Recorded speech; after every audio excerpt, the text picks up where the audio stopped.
we make it fresh? I think, for me, it just feels like the dynamic is a little more established at this point. So, now that we've seen the show, we're not building the world so much anymore.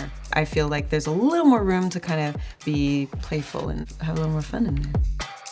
What do you think is different about the set this season? We get to shoot at night.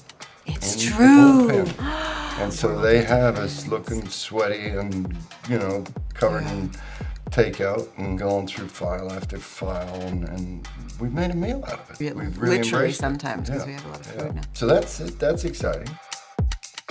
Did you have a favorite season 2 episode or case? Episode 1? Episode 1. Ooh. Yeah, our victim was an unhoused person. It was really interesting because I believe as much as we're bringing entertainment to the legacy of Law & Order and the franchise, we're also looking at bringing awareness to this fact that people are finding it hard to get by. We do a sort of fictionalized version of real-life headlines that we get inspired by, and then learning about the cases that these things are based around. I do think about the people involved in a different way now. I really think wow, there's a whole ecosystem of people connected to these crimes. To one crime. The roots of it are so vast. Absolutely. When we arrive at a crime scene, what's the difference between how you approach the tableau? Bateman is pretty rigorous, and I think Bateman gets in and is like, blood, footprint, just really writing down the facts. And I think Graff is kind of like feeling things out, and his perception is maybe like geared toward a different type of question to then use those and construct a story around. Well, I remember when we started, I could imagine this character as having a sort of shutter for an eye, suddenly have the murder, develop around us as we were standing in the room. And so it sort of created a sort of wonder in that regard of how I approach that.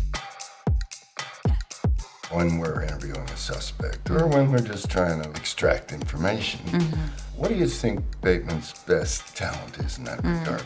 She likes to play with power dynamics. I think being able to kind of needle people or just sit back and press some buttons and try to destabilize. What were your inspirations for playing Francis Bacon?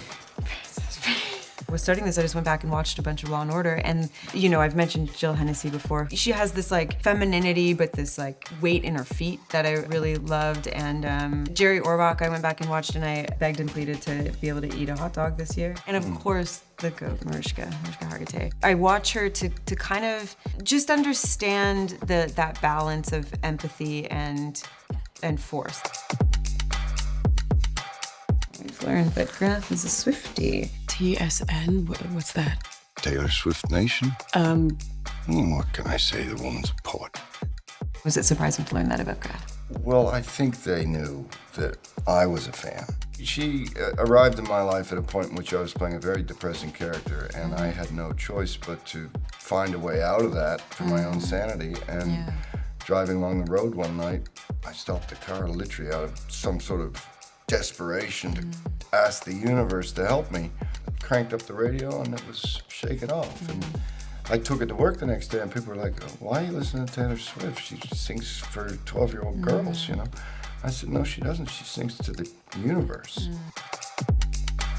So I have a question for you. I recall one time you describing us as an odd couple. You're odd and I make it a couple. I think that if you were to make a show about the moments in between, what's between cut and action, I think you would understand that more. We are totally an odd couple in that regard. The stupid fun that we have. And there's, in this sort of genre, there's always the threat that you can overdo that. Well, here's a straight square. Right. And here's the malleable elastic. And I don't think we've taken it too far. I don't think so. I think they complement each other, but there are differences. But, you're still odd, and I can't help that.